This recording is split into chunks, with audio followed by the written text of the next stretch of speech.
Dear students, today we discuss about Colpitt's oscillator.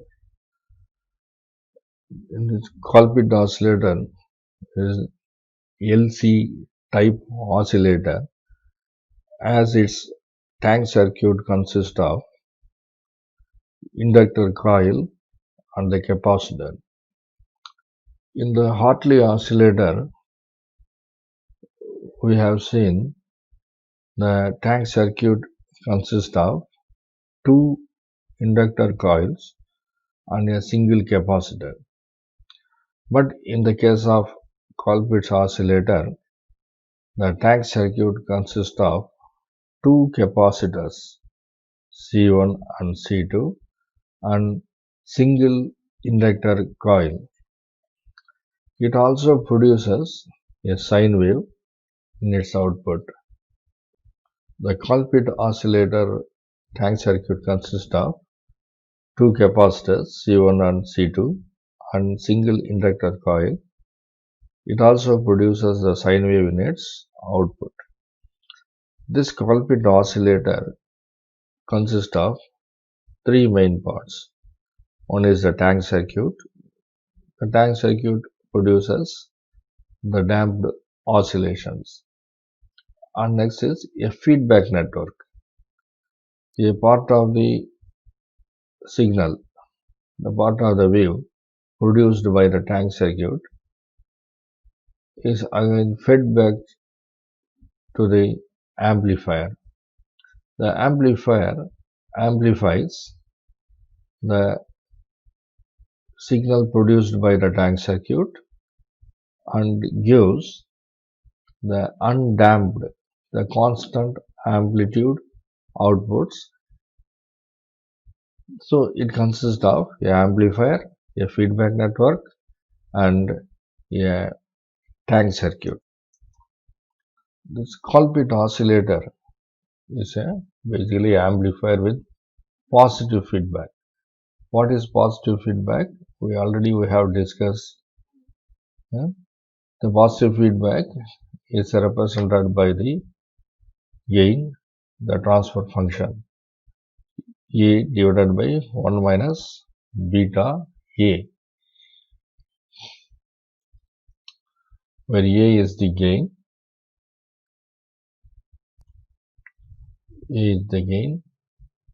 this is the 1 minus beta A. Beta A is the feedback fraction or feedback gain. So the beta A is taken 1, then 1 minus 1 is equal to 0. Equal transfer function is equal to infinity. So the circuit starts to give the oscillation. It is the condition for the oscillation. It is known as Barkhausen criterion. So the Colpitt oscillator uses the positive feedback. It actually converts a DC input signal, signal applied here, a positive DC voltage, external voltage applied. This DC voltage is converted into AC waveform. The AC waveform is nothing but the radio frequency AC output waveform. The frequency is between 10 kilohertz to 300 megahertz. So the Colpitt oscillator produces the output sine wave. It is in the radio frequency range between 10 kilohertz to 300 megahertz. The Colpitt oscillator consists of a tank circuit with the inductor and capacitor resonance sub circuit made up of two series capacitors connected in parallel to the inductor coil. So the frequency of this oscillator is decided by the capacitor C1 and C2 and the inductor coil in value, the inductance value L. Now we discuss about the construction of Colpitts oscillator. The Colpitts oscillator circuit consists of an amplifier, a tank circuit, and a feedback network. The amplifier consists of the potential divider R1 and R2. The main active part of this amplifier is transistor Q1. It is an NPN transistor. The emitter is bias. The biasing voltage to the emitter is given through the emitter resistor or E, and it is grounded. The emitter is given a forward bias. A negative voltage is applied here. Emitter is a N-type material, and the base bias is given using the potential divider R1 and R2. The bias base is given a forward bias using the battery. A positive VCC is applied here. Depending upon the resistance values, that is R1 and R2 values, the part of the DC voltage is applied to the base of the transistor. The collector is biased using the resistor R4. The positive voltage is applied to the collector. The collector is made up of N-type material. Here the N-type material is fed with the positive voltage, so it is a reversed bias. And the two capacitors are present here. Cin is, it allows the AC signal to pass through it, and it also blocks the DC voltage from the external voltage source to pass through. It blocks the DC voltage to pass through this capacitor. Okay. This capacitor is used to limit, to avoid the DC level present in the oscillator output, the present in the amplified output present here. And also this part is used to give the feedback to this circuit. This Cin, the two capacitors are used to give a DC coupling. And the another main part of the Colpitts oscillator is the tank circuit. The tank circuit consists of two capacitors, C1 and C2, and single inductor coil. The capacitors C1 and C2 are center tapped. The center tapped capacitance in the tank circuit is used as a source of feedback part.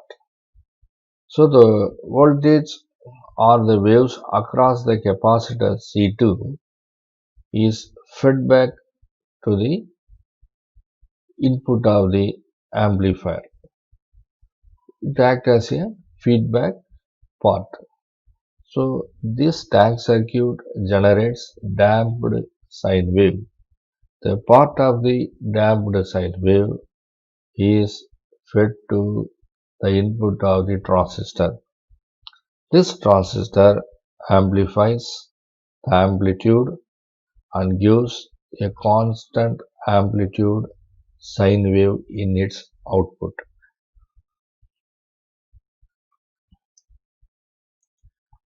Now we discuss about the working of Colpitts oscillator. When the power is switched on, the capacitor C1 and C2 present in the tank circuit starts to charge. After charging, after the capacitor gets fully charged, the capacitors starts to discharge. The discharging is through the inductor coil L1 in this circuit. The current passing through the inductor coil produces the magnetic field. After discharging of capacitor, there is no further current to discharge and the current passing through the inductor coil. So the magnetic field starts to decrease. This damping of magnetic fields produces the induced EMF in the coil. The induced EMF produced in the inductor coil is in opposite sign with the current responsible to produce the magnetic field. It is the Lenz's law. So this voltage, the opposite voltage, again charges the capacitor. The capacitor gets charged fully. Again the capacitor starts to discharge. Again the magnetic field is produced in the inductor coil. After fully discharging of capacitor, the inductor coil again produces induced EMF with the opposite sign. This procedure repeats, and after cumulative effect it produces a damped oscillations. So when the inductor starts discharging, the capacitor starts charging, and this process of energy charging and discharging capacitors and the inductor continues, causing a generation of oscillations. So this procedure repeats and produces the oscillation.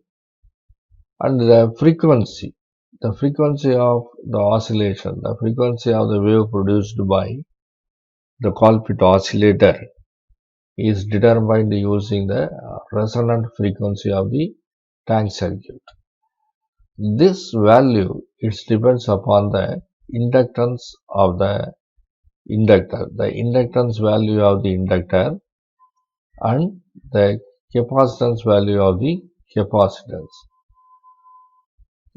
This continuous undamped oscillation is obtained by the Barkhausen criterion, that is the feedback gain beta A, and the fraction beta A is taken 1, A divided by 1 minus 1 equal to 0, so it gives the infinite gain.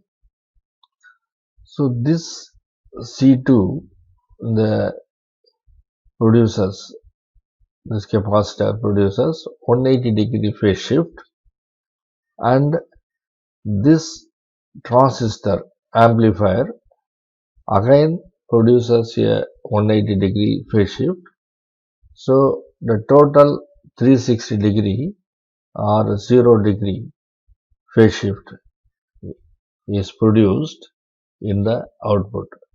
So we get the 0 degree phase shift amplified constant amplitude output sine wave in the output of the Colpitts oscillator. So in this circuit we have two capacitors C1 and C2. They are center tapped and grounded. The voltage across the capacitor C2 is fed back to the input of the amplifier. It is 180 degree out of phase with the voltage across the capacitor. The transistor is constructed with the common emitter mode, so it also produces the 180 degree phase shift. It is the common emitter. The emitter is grounded, base is taken as input, and collector is taken as output. As the emitter is grounded here, it is known as common emitter mode amplifier. It also produces 180-degree phase shift between its input and output. And in this amplifier, this oscillator obeys the Barkhausen criterion. So this circuit produces undamped, continuous, constant amplitude sine wave in its output. The frequency of the output waveform is measured using frequency is equal to 1 by 2 by root LC hertz. C is the equivalent capacitance of the series combination of C1 and C2 the present in the tank circuit. So the resultant capacitance, that is the equivalent capacitance C, is equal to C1 into C2 divided by C1 plus C2, where L is the self-inductance of the inductor coil. Depending upon the value of L and C1, C2, the different AC waveforms with the different frequencies are produced. So we can change the value of C1 or C2. We can get the different frequencies waveform.